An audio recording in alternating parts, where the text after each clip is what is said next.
Sahanau Bhunaktu Sahaviryam Karavavahai Tejasvinavaditamastu ma vidvishavahai. Om Shanti Shanti Shanti.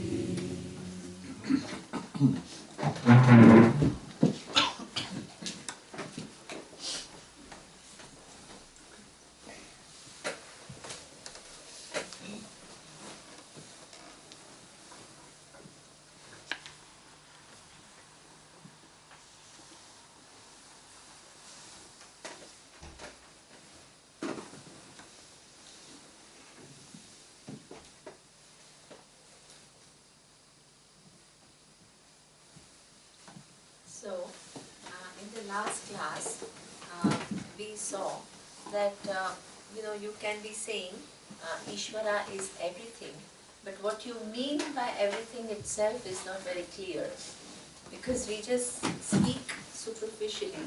So therefore, the Krishna uses the imagery to show you exactly what everything means, right? So first imagery is used, and that is what this string. I am the string which puts together what all the beads in the universe.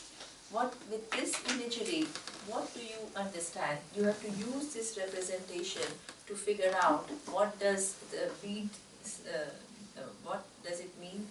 The beads, what it stands for, and what does the thread stand for? So as we saw, the beads represent all the objects in the universe. Now, one thing is very important. When we say all the objects in the universe, it means both sentient and insentient objects. We don't mean only living beings, right? So this is why we saw that just as the human being is a result of what many different things coming together, which requires intelligence to put together, right? From particles to atoms, from atoms to cells, from cells to organs, from organs to a body, from there to the whole the subtle aspect of the body. So the whole thing requires, it's put together by intelligence, right? That is Ishvara. This spot which seems like inert also has intelligence. How? We generally think that it has there is no Ishvara, there is no intelligence here. How? This spot is also what? Nothing but, again, same thing, from particles to atoms, atoms to sand, sand to clay, that also requires intelligence. So therefore, Ishvara pervades everything, and everything means what? Both living being and non-living being. That's why it is everything. If it was only living being, then what? The whole non-living beings, where do they come from?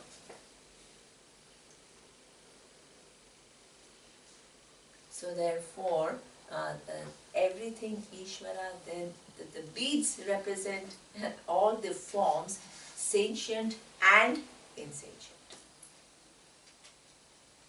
Now, what does string stand for? The string stands for all the laws which connect not only you and me, they connect me to what we call the insentient objects like water, the sun,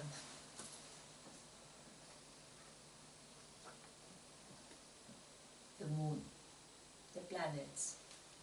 So this is where you have to see that the string not only connects you and me and us to the animal kingdom and to aquatic kingdom,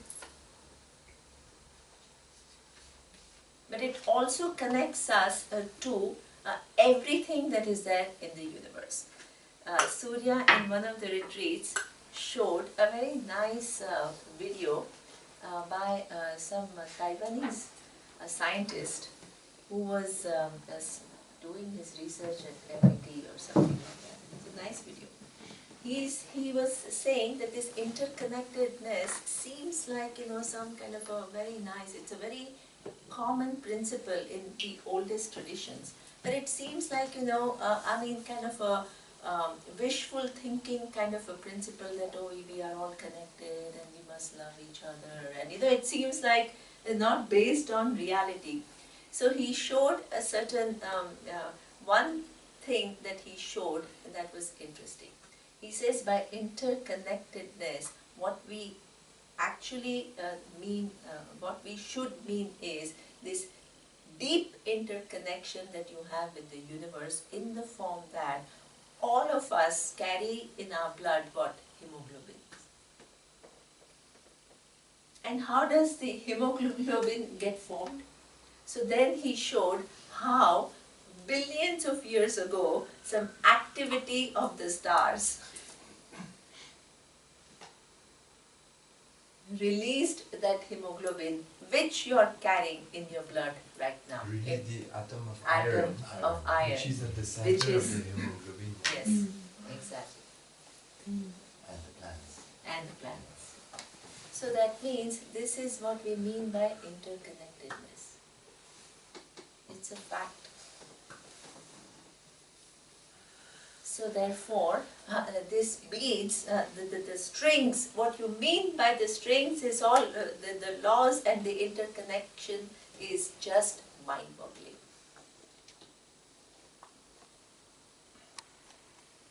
Therefore, this is the first imagery.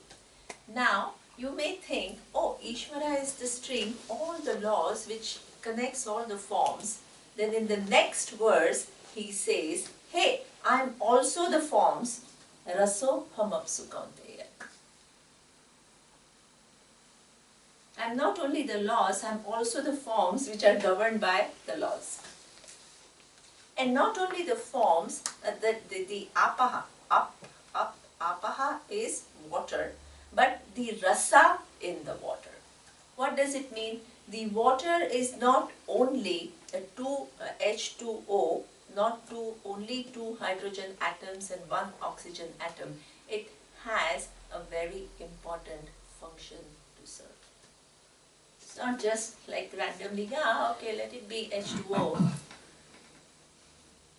Being H2O, our bodies are designed in a way that we need water for survival. And not only we need water for survival, every living being, including the trees, they need water for survival.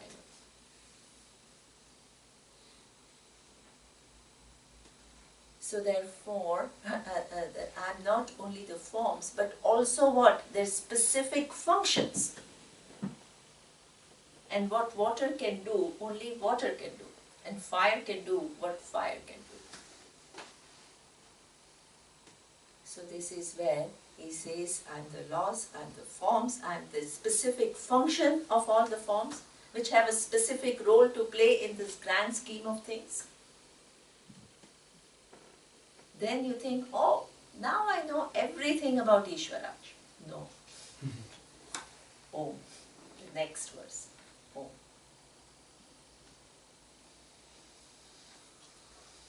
I am not only the physical forms, which includes what? Your form and everybody else's form, physical form. I'm also the subtle.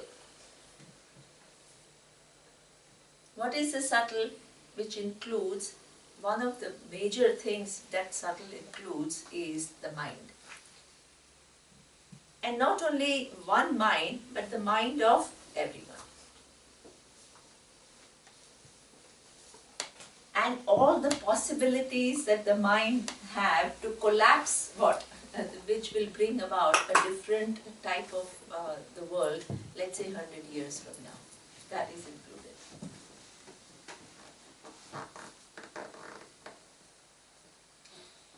Then you may think, okay, now I know everything. No. A, U and Ma. Makara stands for all the causal. Causal means this activity that happened in the star is right now I am the beneficiary of it. Causes within causes within causes within causes within causes.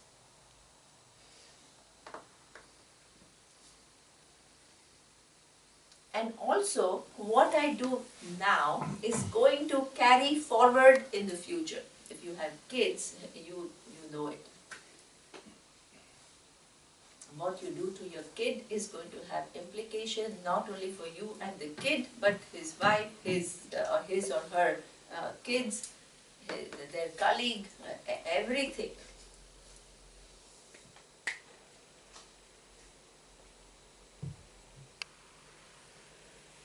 So therefore, the causes which connect the present to the past and also the present to the future. Then the causes mean not only the future while the universe is manifest. The causes also mean what? When the whole universe becomes unmanifest. Unmanifest universe means what? There is no physical and subtle form. That is a definition of unmanifest universe. Is there also no time and space then? Then there is no time and space. Very good. There is no time and space in the unmanifest. That's why with this manifestation comes time, space and objects, and Ishvara precedes that in form of Maya. The potential to project time, space and object.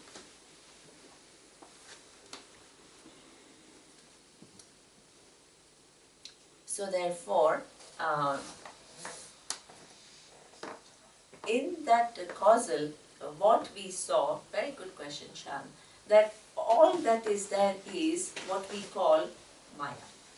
The potential to project the whole universe, which includes physical body, subtle body, and time and space in which what?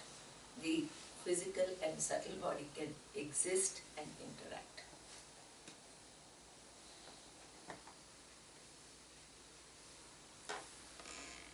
So here, as I said, so as I told you, Stefan, there are two ways in which the Maya is talked about.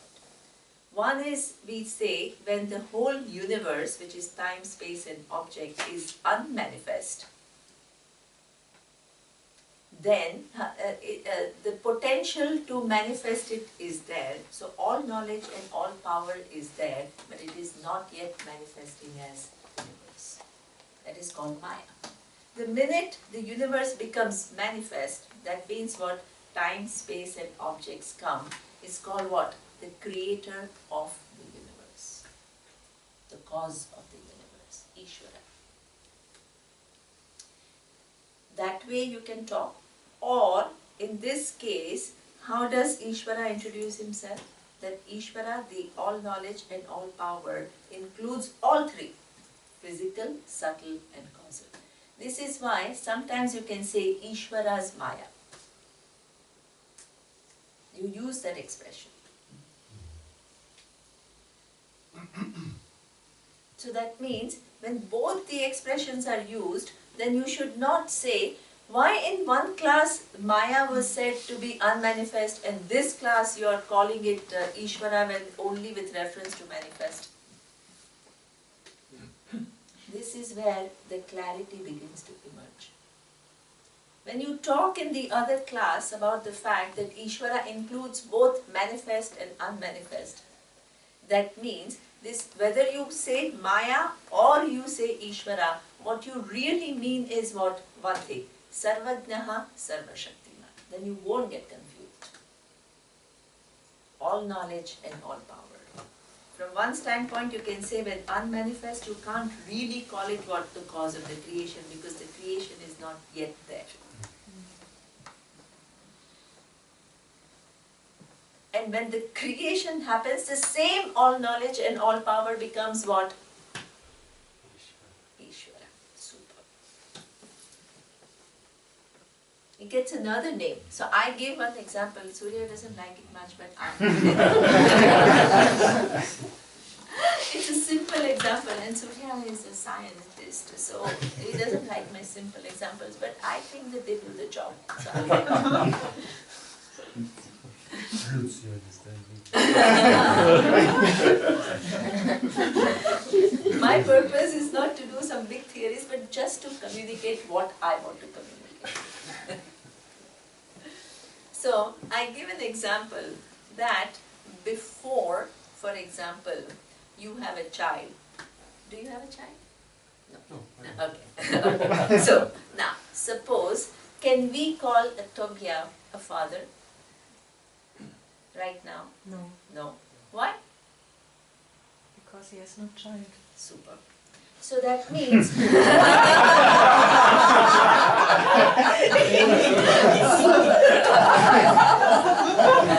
we can't call Tobia father because father is a relational term. Please understand. It's a relational term. What is a relation? In order for you to be called father, you need to have a child. But before the child is born, is Tobia there or not? He's there. And does he have the potential or not? He does. Great potential. So that means this potential, you still can't call him father because the child is not yet come. That's why for all knowledge and all power we have two names. Before the creation comes, you can't call all knowledge and all power what? Ishvara, because Ishvara, the term, means cause of the universe. The universe is not yet come, so you can't call it cause of the universe.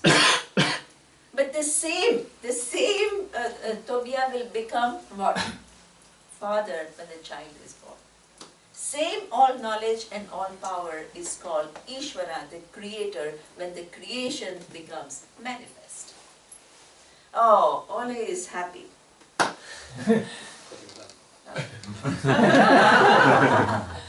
Tobia's example worked. Wonderful. Right? So it's one thing that we are talking. See, in the vision of non-duality, you can't have many things. But at the same time, there are many, many different names, right? Because they represent given things, so you understand what the nature of the universe is. And how everything is organized, and how is it connected to the final reality. You need to understand all the way. Then there is clarity. Otherwise you are like floating in some imaginary awareness. There's not so small confusion about that, because you could say it's operating all in the same time in one moment, because like I'm talking about time and space, like Maya is operating also like within the universe. No, This is my question. No, it is not operating within the universe. The knowledge and power which has not yet brought about time, space and object is called Maya. Okay, so so that means That's why the universe is not precedes. covered by Maya or something like that. No, no. In fact, the universe is the manifestation has only what? Knowledge and power. Because that is the nature of both Maya and Ishvara. Okay, I see. You see what I mean? So anything that you see is nothing but what? The all knowledge which puts together so many different things and organizes so many things at different levels, and the power, because ultimately it is nothing but a concept, but that from that concept came this form, and that form subsequently got organized to create that form that you see. Therefore, you can say it's all Maya. It's not gonna work because, Because the definite, you don't even know what Maya means. And then you keep saying everything is Maya. Maya means, this is why you need to define what Maya is. How does Maya relate to the three gunas and the three qualities? Rajasat? Rajasat.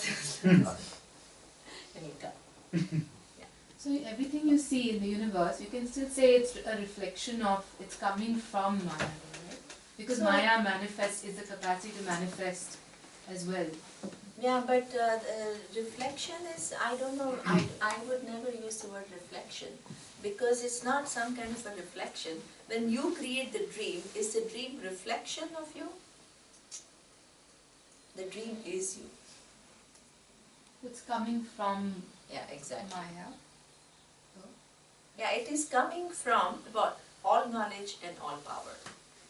The knowledge and power which was unmanifest now manifests in form of what? Space, time and objects.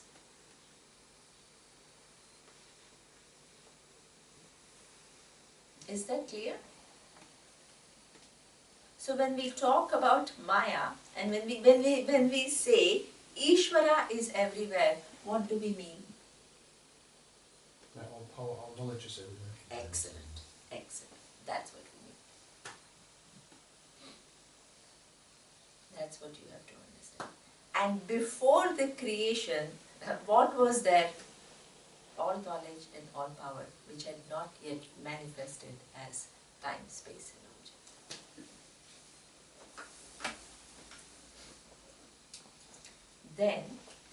Then we saw the relationship between this all knowledge and all power to awareness. Because that's the final equation. Then I was very, very happy when yesterday night, after you guys left, there was another private concert. And after that private concert, Stefan told me something and I was so happy. Because when I don't make something explicit and if somebody figures it out, I'm extremely happy.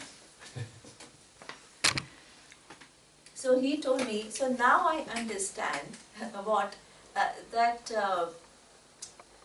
both this all knowledge and all power, whether you see it from the standpoint of before the manifestation, where it is called Maya, and after the manifestation, it is called Ishvara. What is its relationship with awareness? Can all knowledge and all power exist without the presence of awareness? No.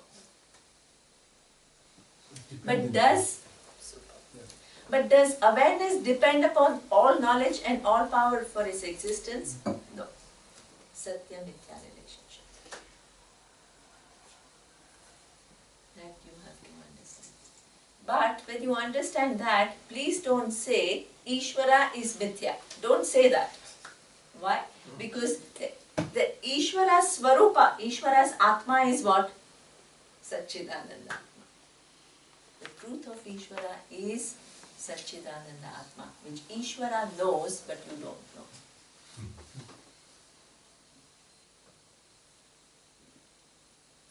So therefore, Ishvaratvam, our teacher was very, very emphatic. Don't say Ishvara is Mithya, Ishvaratvam is Mithya. Swarupa of Ishvara is what? Satyam, Jnanam, Anantam. The true nature of Ishvara is awareness. Ishvara knows it.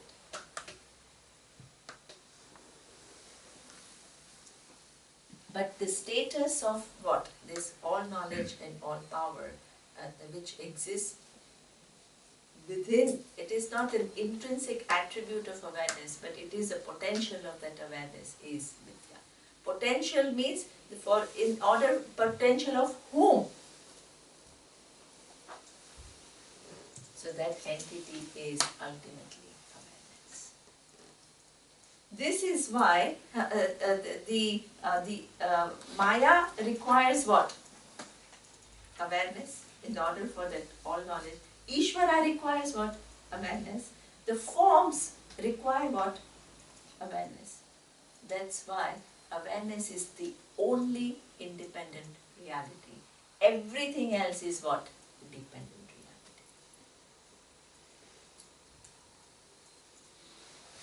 reality. Brahma, Satyam, Jagat, Mithya. There can be only one reality, which is what?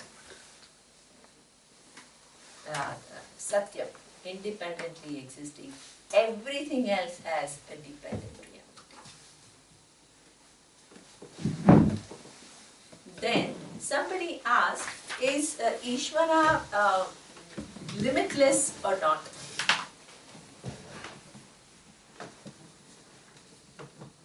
How would you answer that question?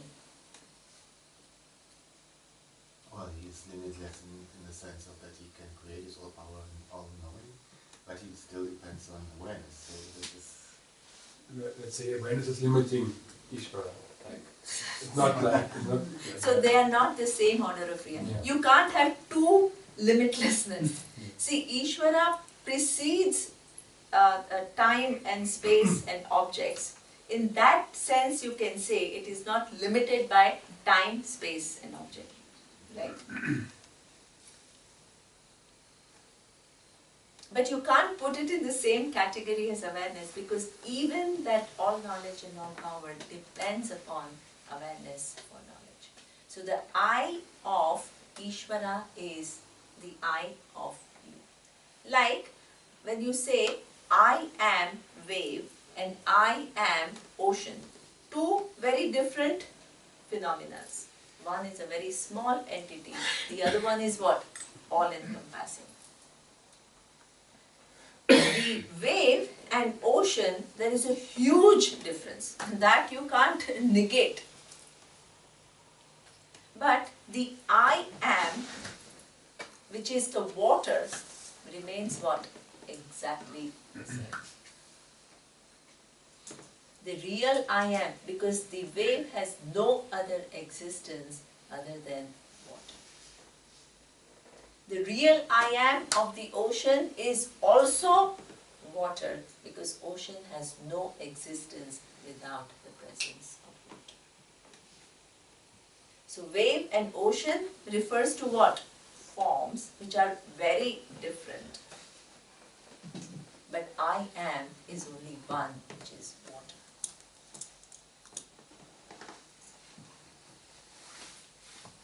So that means when you say, I am Jiva, and Ishvara says, I am Ishvara. The status of Jiva is limited. Don't make it Ishvara. You will create you will become mad. Jiva is Alpajnaha Alpashaktima. You have limited knowledge and limited power. Don't imagine I have all the knowledge and all the power. Then easiest way is Surya will say, okay, I'll start giving class in French. You have all knowledge, all power, understand it.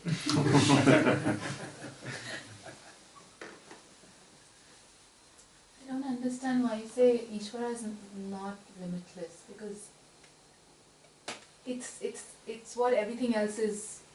Like, what is the other if Ishvara is limited? It is made, it comes from awareness, but isn't it still limitless? So that's why we called, yes, it's true. Yesterday we said that there are two types of Nityatva. What are the Nityatva? Nityatva means something which is not, Nitya, the word, means something which is not subject to time. That is what is the meaning of the word Nitya. Ishvara is not subject to time. Why is Ishvara not subject to time? If it was subject to time, it would become what? One of the forms. You can't call it what? The creator of the forms. So obviously Ishvara is not subject to time and space, because it is the cause of time and space. But then, what is the difference between Ishvara and awareness? One is what we call Pravaha Nityatvam. The other one is what? Kutastha Nityatvam. What is Pravaha Nityatvam? The all knowledge and all power is undergoing change.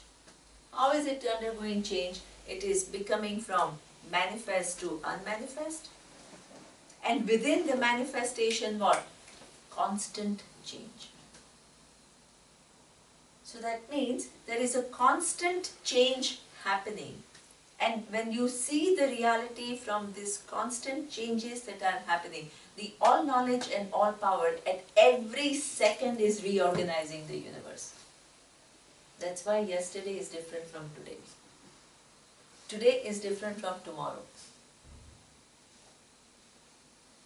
And 100 years will be different from today. And in one day the whole universe will collapse. But Ishvara will not die with the universe. So therefore, that is what we call Pravaha Nityatva. Then, what is awareness? That changing reality has one thing which is non-changing, which is what? Kutastha Nityatva. The awareness without undergoing any change can become what? The whole universe. Just like you, with your awareness, you become the entire dream world without undergoing actually any change. Neither you became the mountain, nor you became the rivers, nor you became all the characters, nor you became what? All the buildings that you see in the dream. So you can say you are the creator of the dream, and the dream is something where things were changing. Like while you were dreaming, things were changing, and you are the cause of that. But from the standpoint of the awareness, has it ever undergone any change? No. If awareness underwent a change, then what would happen is, it has undergone a change to become you, then you are a jiva. You can't get out of being a jiva. Would be the ultimate, let's say, truth about me, that I'm a jiva. Exactly. Like, Then the ultimate truth about you would be that you are jiva. These are all extremely important, because if you don't understand all of this, the implications of the conclusions are huge. That's why in Vedanta you can't afford to make one little change in what is being said. If you make one little change, you will go on a complete tangent. Complete tangent. The whole vision becomes like God knows what. Then there is no pursuit, and then you should not be sitting here. Because you are jiva.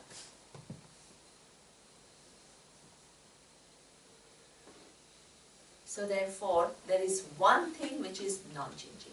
And even when you use pramana, pramana shows you all of this here and now.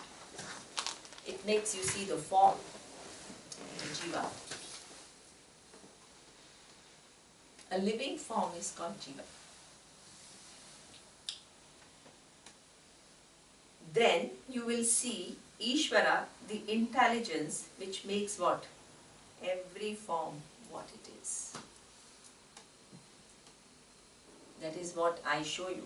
It's not just, oh, you just have to, we are not creating a theory here. It's reality. Means I'm showing you this is how it is. It's not I'm not building on some logical steps to create some abstract theory. Then you can say, yeah, but why not this and why not that? We are talking about realities. What is here and now. You can't change it. Because it is there, you have to see it as it is.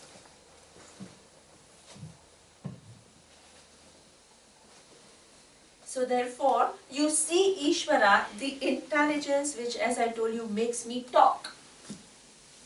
Because I am not putting together my voice, the vocal cords and my neurons and all together. There is an intelligent at work. That is called Ishvara.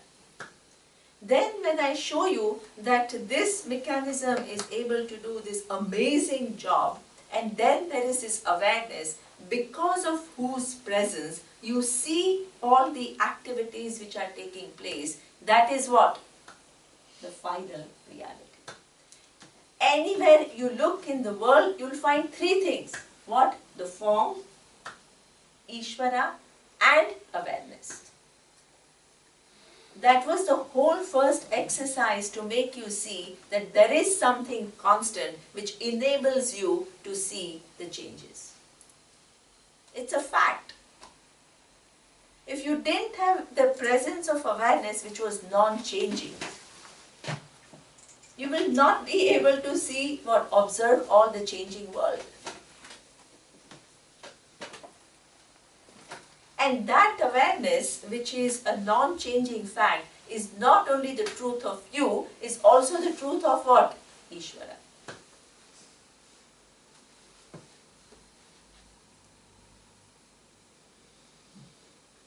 That is why there is an equation.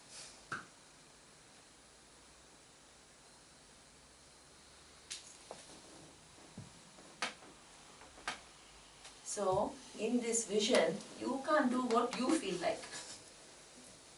You have to understand things as they are.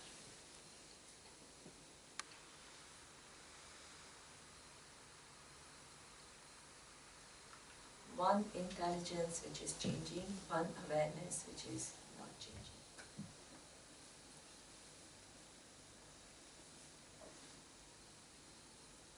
And the means of knowledge makes you see that right now. Look at with reference to yourself, or look at it with reference to everything else, you will end up with the same reality if you look at with vision of the Gita.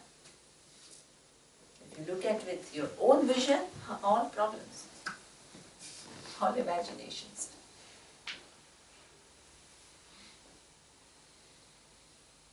So now, let's come back. Yesterday's, I find that the revision is important because you need to bring back, you have to build on. It's not just like each part is like saying whatever and then let's move and then, you're ending up with all these pockets of knowledge, you don't know how to put it all together. Okay. Yat yat vibhuti mat sattvam Srimadurjita nevava Tattateva vagachatvam Mamate jomsha sambhavam. So that is a beautiful thing.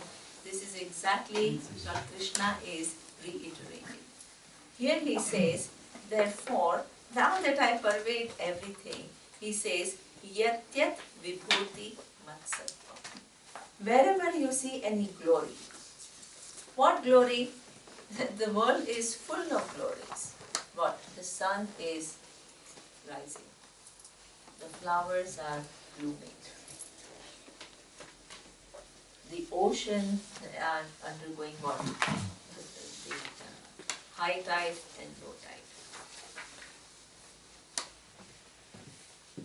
The mountains. The beautiful river. Ganga or this Ritzenhausen river. What is the name? Vera. Vera? Vera. Vera. Vera.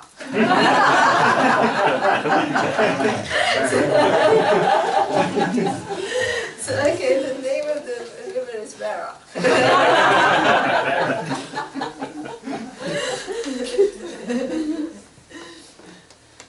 So, wherever there is a beauty.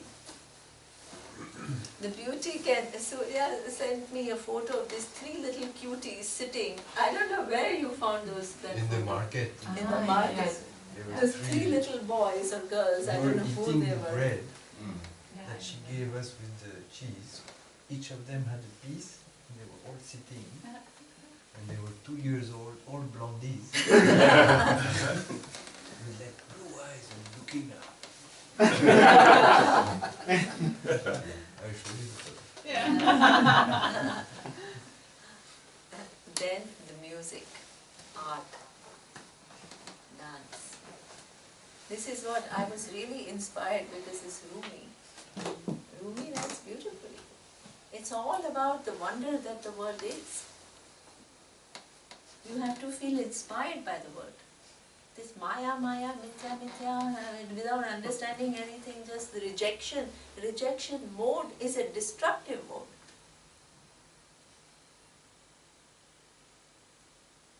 Neither you do yourself any favor, nor you do any favor to people around you.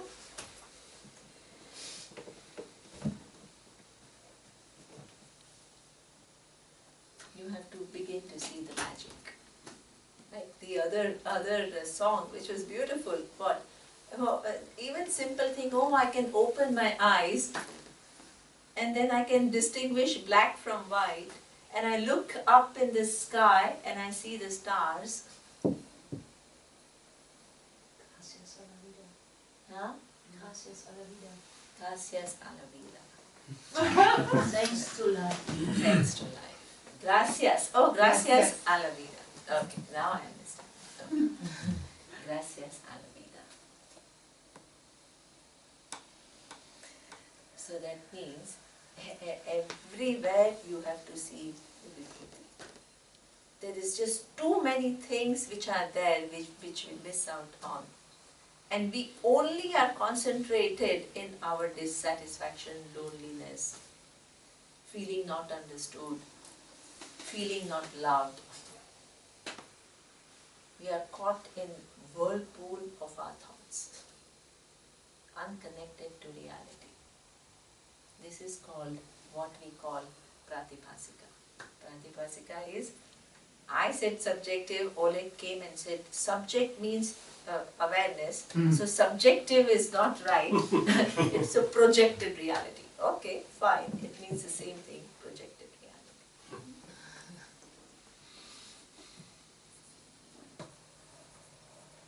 So therefore, I'm caught in my whirlpool of thoughts, unconnected to the reality.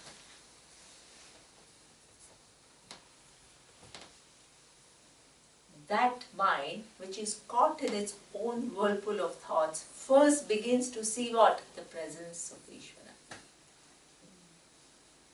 Bring certain cheerfulness. I'm so happy. I was just telling somebody yesterday.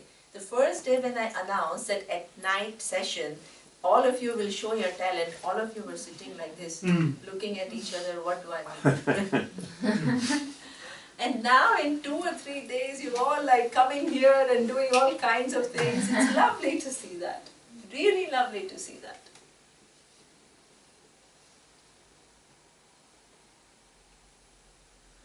Open up. That's also part. This is why I make people speak also. So they have to get over their fears, their complexes, their self-judgment, which makes them not just come out and talk confidently. That's part of learning. That's part of growing up.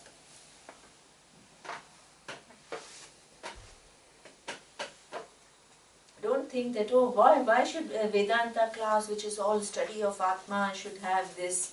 It's very much necessary.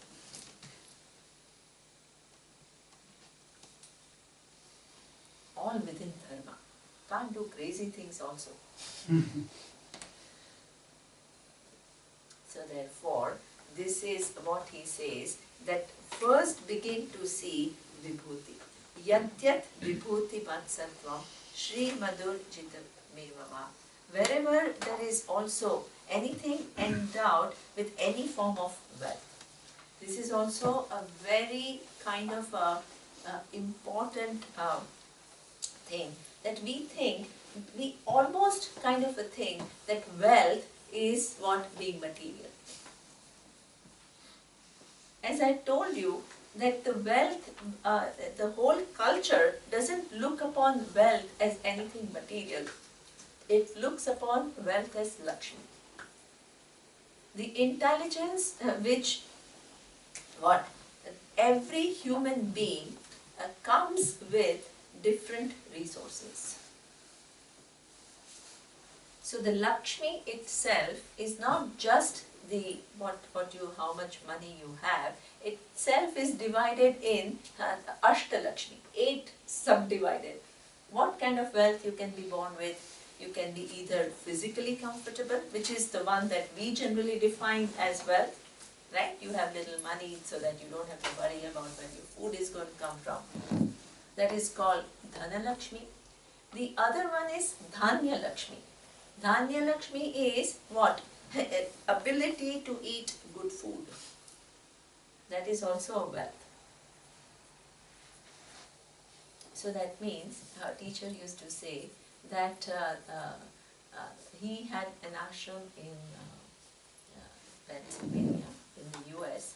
So sometimes couples used to come and they would tell him that, oh, the wife is going to India for a month. Then he'll just for fun ask the husband, what are you going to do for food?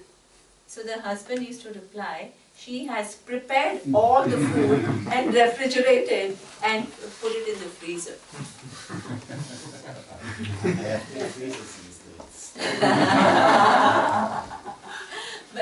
is what we say, there is the Dhana Lakshmi, but not Dhanya Lakshmi. Dhanya Lakshmi, eat good, freshly made food where there is chi, where there is prana, is a blessing. Otherwise, you can be living off frozen foods. You are blessed by Dhana Lakshmi, but not Dhanya Lakshmi. Frozen bliss. Then you have Gruha Lakshmi. What is Gruha Lakshmi? To be born in not some grand palace, but a home where there is communication, where there is love. That is Lakshmi. Where your mother or your father look into your eyes and make you feel as though you matter.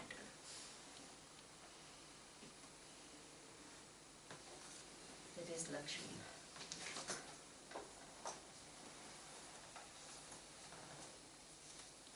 So that means the enrichment that childhood provides is something which is incredible. You will grow up with a good self-esteem.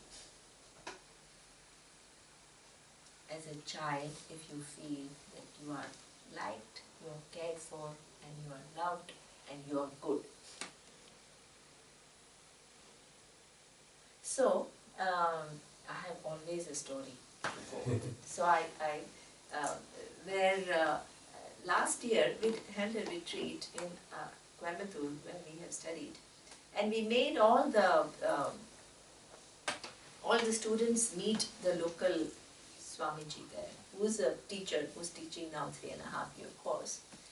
And one of the participants, Megha knows her, Neeta, she asked one of the Swamis, because she's doing a school project, she's doing a school, and then she says that I want to incorporate some aspect of Vedanta in this school, because Vedanta is vast, right?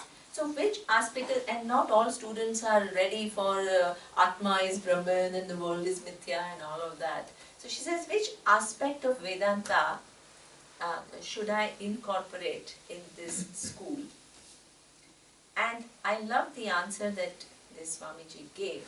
And he said, there is one thing that you can do, and that is teach kids to accept themselves.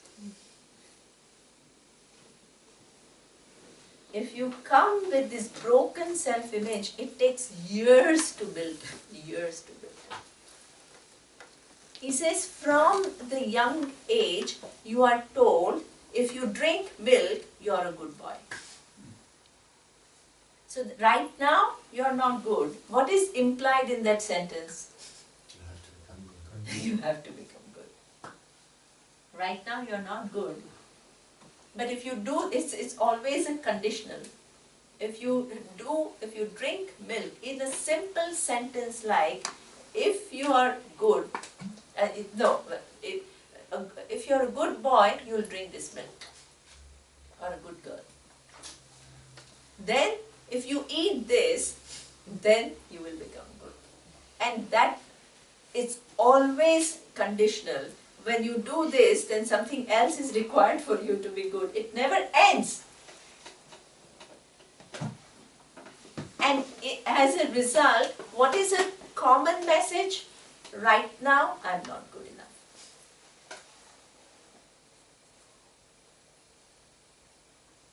And I have to do this to become good.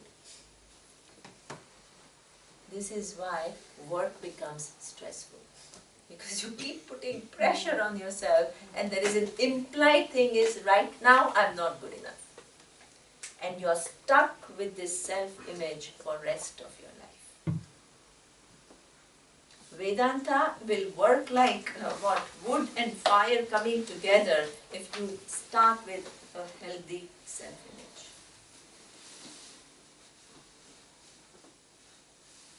It takes years to build what is destroyed, day in and day out. First it is the external message to you, later on they become your own message to yourself. I'm not good enough. So therefore, he said, you have to teach the kid. And see, it doesn't mean that when you say you're good, it doesn't mean that, yeah, okay, I'm good, and then you're just let the kid do whatever he wants. Not to spoil the kids. You're not talking about spoiling the kids. So he said, you have to give a different message. And the different message is, you are good and you will do this. That means you're good. You're operating from a healthy self-image. But that doesn't mean you become lazy, that I'm good.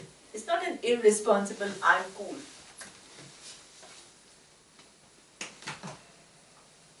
And you will do that. And you will do that. And you will do that. I mean, the goodness as the nature is not dependent on any actions.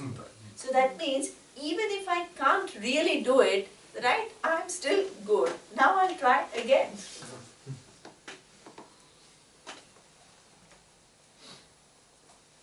Yeah, that's exactly the challenge facing as a father when you have a child that behavior can be off the wall. The essence is love. You have to distinguish between the two every moment. It's quite challenging. It's quite challenging. It is challenging. But that's why the more parents are involved, the better job they do of doing balancing the two. I'll just give you a simple example. A friend of mine, she told me, so see, generally what happens is, let's say especially in Indian context, that let's say you're a teenager and you want to go out, right? So in India especially, the parents will say, oh, you know, what the other kids, maybe, you know, they are little spoiled, or God knows what you guys will go out and do. And so the whole message is what? That of the kids are not responsible, you are not responsible, and if I leave you alone, God knows what you will do. The world is dangerous. And the world is dangerous. So in that message that you gave, what did you think about the world? What did you think about your own child? You messed up the first years. Because you didn't teach the kid to be responsible. Exactly. So that means, that a friend of mine, she told me, my parents told me something different. They said that we trust you. We have total confidence in you. But at a young age, it's possible that not that everybody is bad, it's possible that some kids want to do some little crazy things, adventures and all that. But we have full confidence in you that you will not fall into it. You are saying the same thing, but in what is the language? Which was uplifting language. It's not that you leave kids alone to do what they want.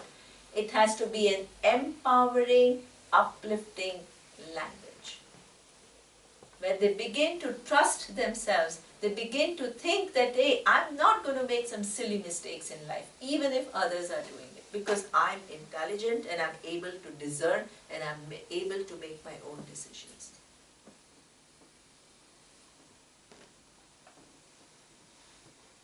This is why, this is what we mean by interminated work. What your parents tell you is something which is directly connected to your emotional being. Nobody can just live only because of one's own karma. We are all interconnected in a very intimate way. So therefore, the language with which, either it can be non-trust language, looking down language, which leads to, this is what we call the laws of psychology. Ishvara's laws.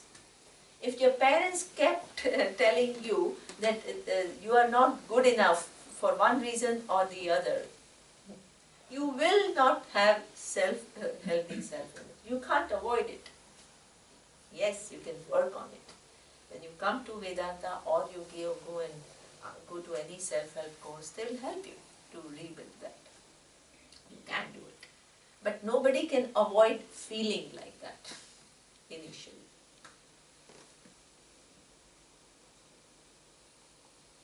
So therefore, this is what this self-acceptance, the whole pursuit first starts with, you have to learn to be comfortable with yourself. That's why this is very interesting. One of the things which is a good indicator of whether you are comfortable with yourself or not is, when you are alone, how do you feel?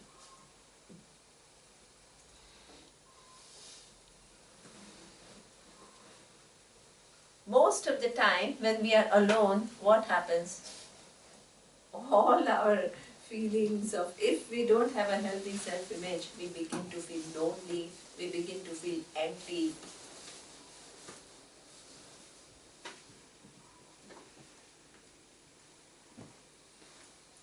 Sometimes depressed.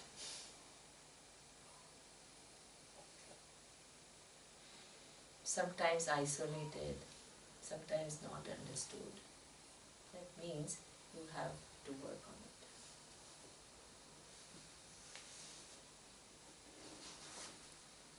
it. When you are alone and you feel good about yourself, then you have a healthy self-image. And if you operate from healthy self-image, then going out with people is not a matter of need, an escape. Going out with the people is what? Just part of, we are all social beings. There is no human being who can live only in isolation. But when you relate to people, when you go out, you operate from the fullness, not from this lacking person who wants to cling on to people and make him or her happy. Not like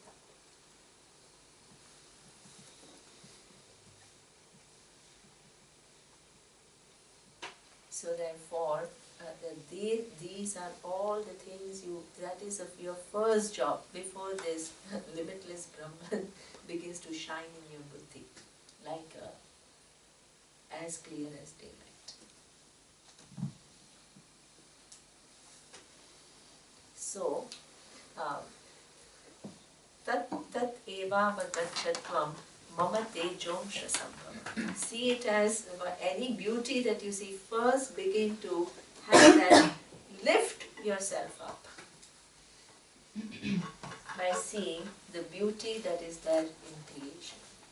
Simple things can make you happy. Through those simple things, what you do is connect to Ishvara. Then, the next verse.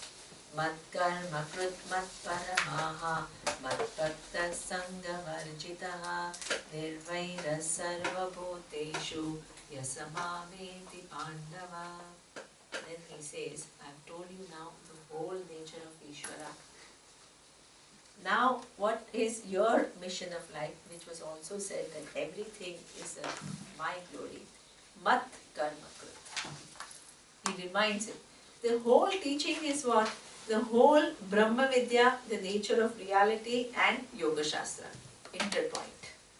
Keeps coming back from one to the other, juggling the two. So you don't get only carried away in one and you have to come back to the second. So now, here he says, Mat karma krut, means do all your actions keeping me in mind.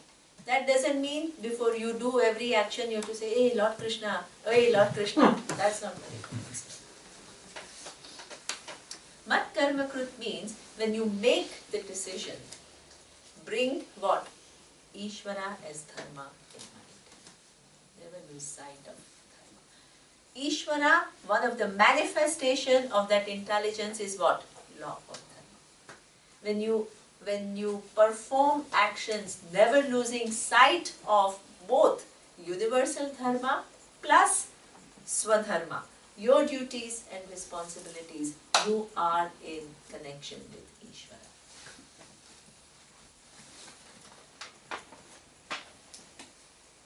When the results come, instead of getting into your normal tape, I'm no good or this one is bad and world is bad, what? The world is nothing but laws, Ishvara's laws, which are infallible in nature. If I did get what I wanted, let's try again. Mat karma krit.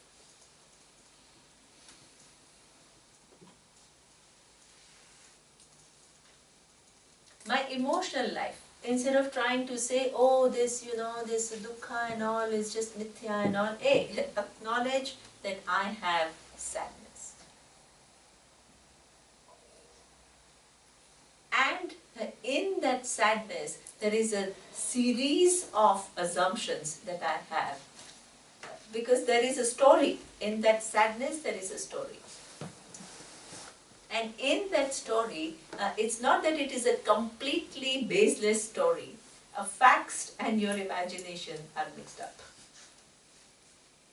There are certain facts. But those facts become too difficult for you because your imagination, your burdens also get mixed up. So to distinguish between what facts and fiction.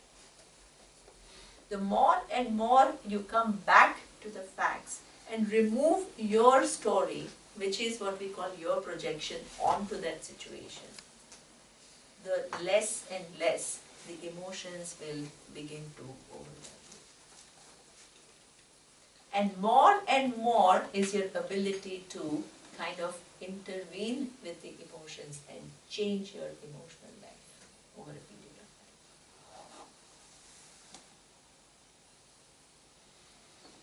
time. That is mat karma krit.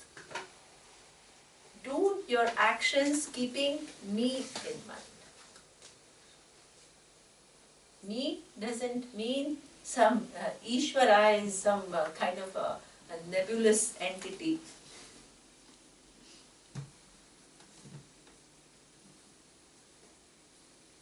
Invoke each part of the order which is what? Relevant in that particular situation. And align to that and perform your actions. Mat karma krit. Mat parama. All this you are doing not just for making your life easier, but ultimate goal is what? Moksha.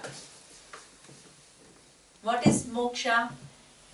That my goal of life is what? Knowing my identity with Ishvara.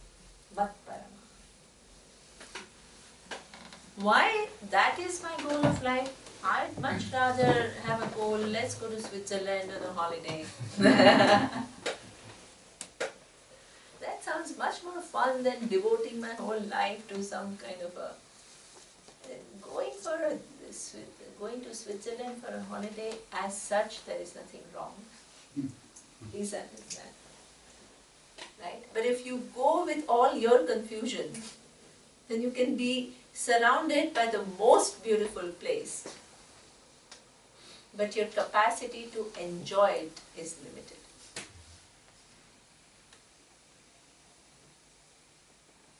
So that means this is one pursuit which will enable you not only to enjoy in Switzerland, but also enjoy in Witzenhausen, and also enjoy in Bombay, and also enjoy in Tokyo.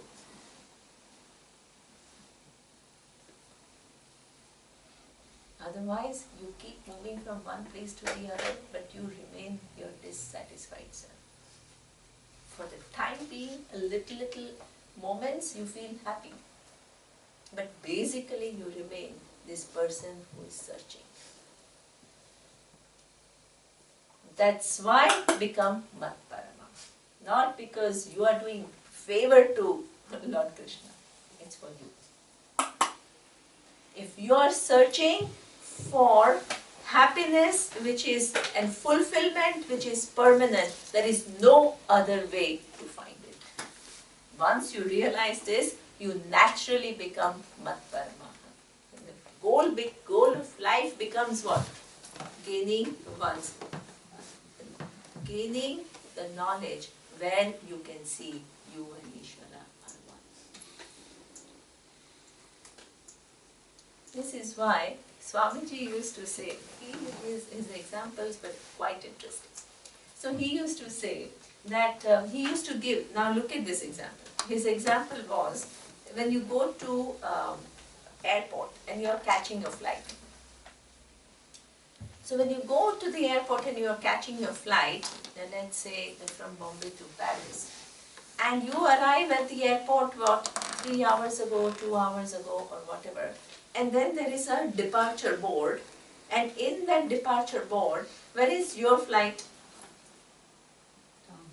Quite down below, right? Because 2 hours are yet, and before that there are so many flights which are taking off.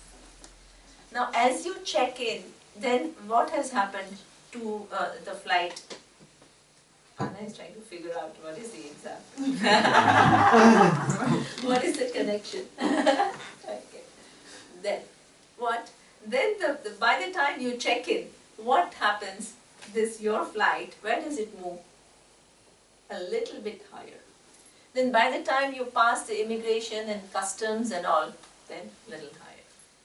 Then you reach the boarding gate, and then what happens? Your flight is where? In the board. Then what? The boarding starts. Then there is final call. Then it starts blinking. Tuck, tuck, tuck, tuck. Then you pass. Right? Same thing about where moksha figures in your life.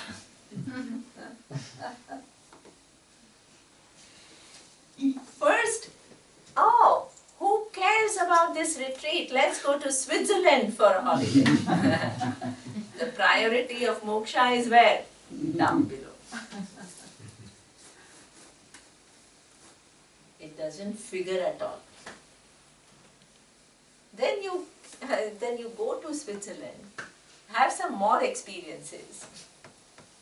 Then you are still left with your loneliness. After having a good time, skiing and everything, it gave you some kick. Wonderful. But while you were in Switzerland, the Swiss are not as friendly as Italians. The food is not like this pasta and pizza and all that you eat. So not only skiing you enjoyed, but while you're enjoying also there is some dissatisfaction. They are not very friendly. Then again dissatisfaction. Then when you come home, oh God, I have to now work. I had such a lovely vacation. So that means you, the dissatisfied you, keeps going here and there, searching for little glimpses of happiness. But it doesn't solve anything fundamentally. After 5 more vacations, maybe Vedanta retreat is a good idea. Maybe it will put my mind in a little bit of a better perspective where I can actually enjoy my visit a little bit more.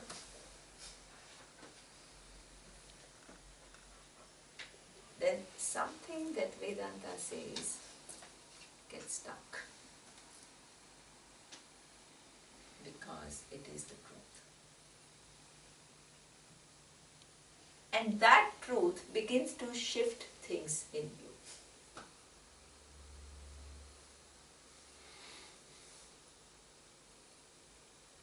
Then, let me really plan what?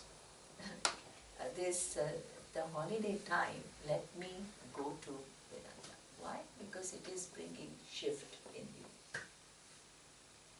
Something changes.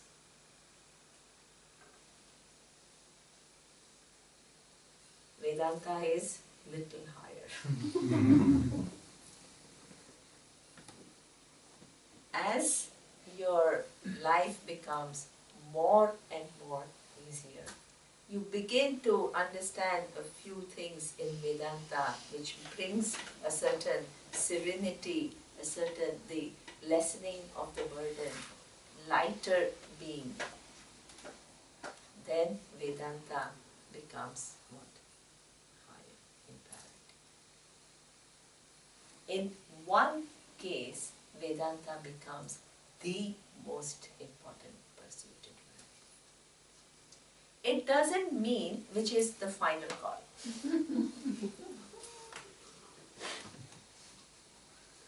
But it doesn't mean that if Vedanta is the top priority, it means that you have to leave everything else. What is Lord Krishna talking about?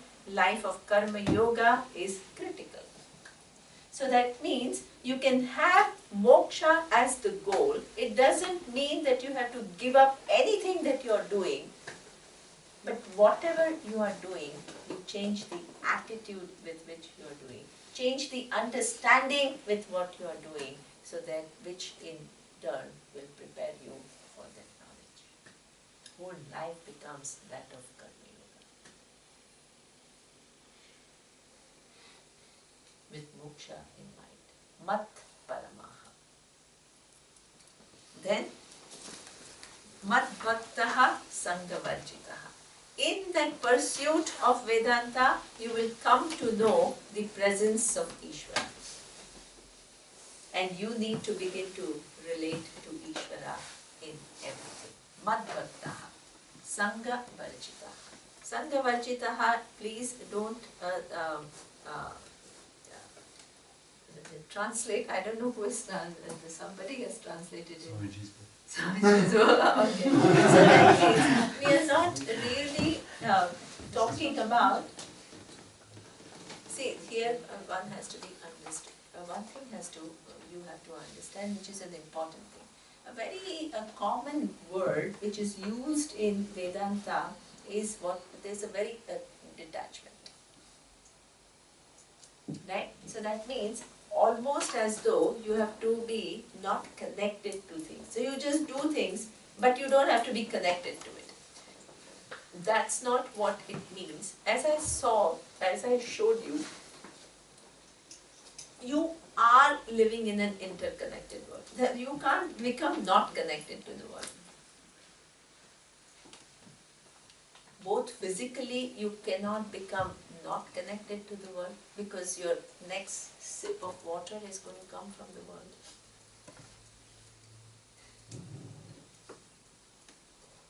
The food which is waiting for us in a few hours is from the world. So neither you can physically disconnect from the world, nor you can emotionally disconnect yourself from the world.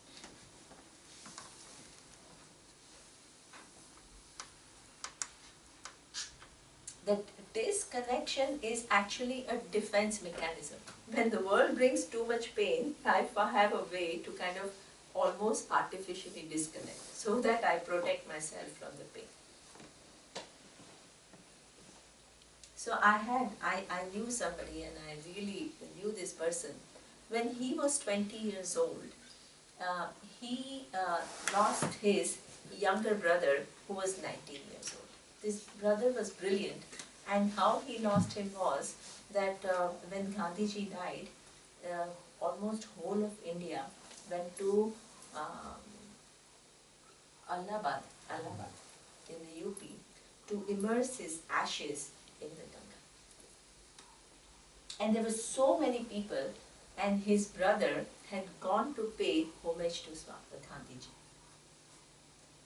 And he contacted typhoid. And in those days, typhoid there was no cure. So this 19-year-old boy died within a matter of few months. Now after he died, he was studying for engineering. He came first in the university. The results were announced and he came first. So now this little young brother who's 20 years old has to cope with what? The going away of his young brother. So now he himself was brilliant and he had a long life ahead. So the only coping mechanism he had was what? Block it. Couldn't handle otherwise. So therefore, and that is a mechanism that is all given to us to block certain realities so that we can operate. Otherwise it will make us crazy. So that means there was some kind of a block, and the person continued to study and he became really successful. And that shock had really matured him, so he became a very good human being. So he was highly intelligent, successful, good human being in the sense that he would help others, do whatever he can for others. But one thing he lacked, and that is what? Expressing emotions. Unable to show love.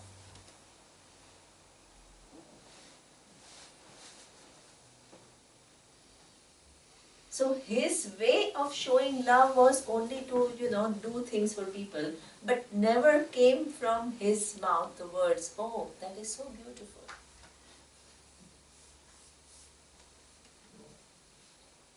"Oh, I really like it. Oh, you're really good." None of those words. And then his wife told me that he's so noble, he's so nice human being, he's so intelligent, but it's so difficult to live with him because he doesn't express emotions.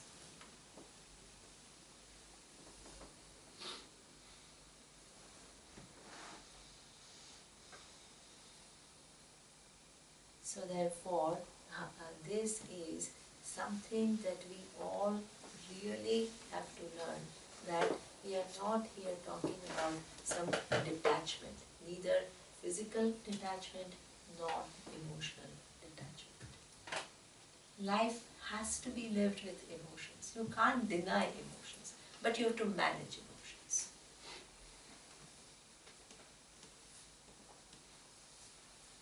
You have to manage emotions in a way that you don't get drowned in your sorrows, you don't get into depression, that the anger doesn't make you throw tantrums at others. That is what we call managing emotions. You don't manipulate others. Jealousy, if you have, then you work on it. This is what we call a healthy emotional life. So, this is what he says. When that happens, then what? Sanghavarjitaha. Sanghavarjitaha means you are able to manage every situation. And the situation consists of what? Different people who are in that situation, different objects which are in that situation. And you are able to have healthy relationship. Healthy relationship with everything in this world.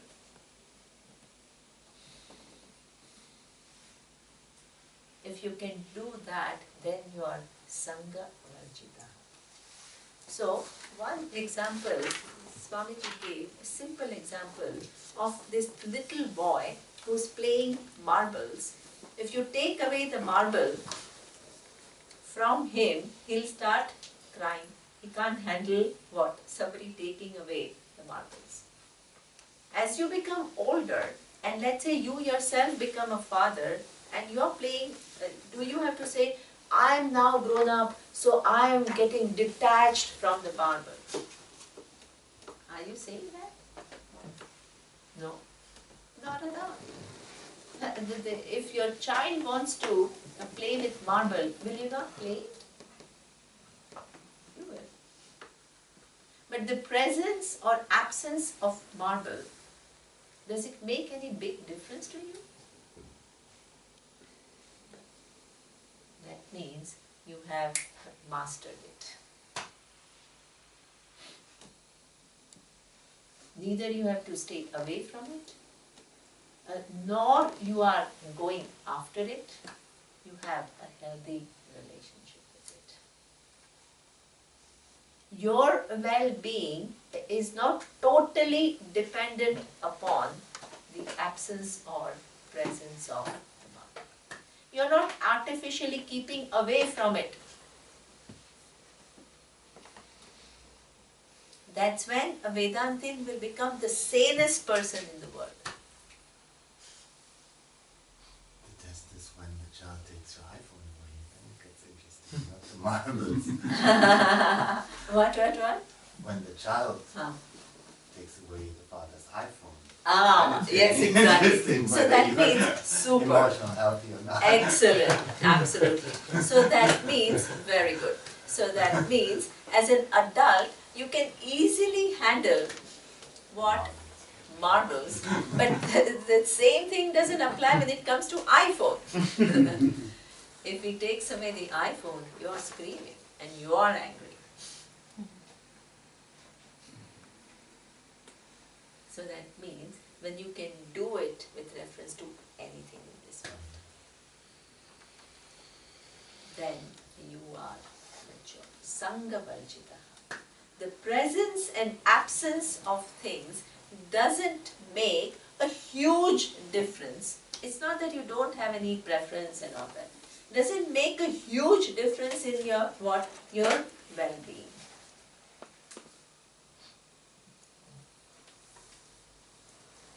That is when you can engage in the world with freedom, because you don't engage out of neediness. Neither you create this artificial the thing that this is not that I want to get engaged to. With or without, you're free.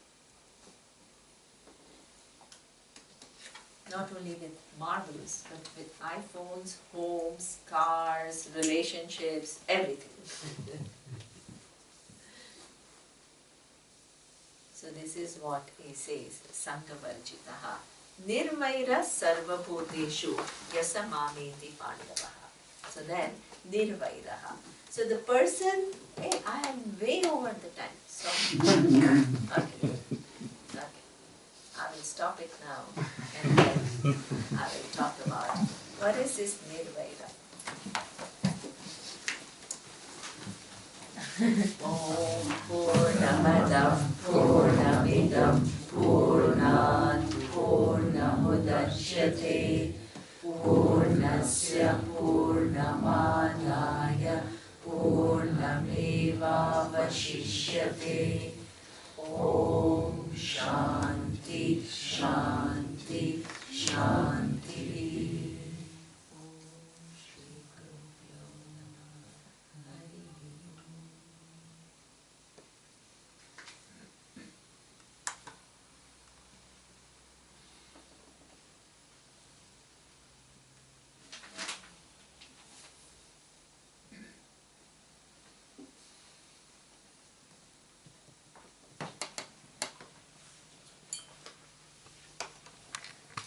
Can you do Then it last? Santan. Sorry. Later in the class? Yeah. Let's just put it on. You have to go now and Okay. come back to Yeah. They all have to go and they are asking to do later.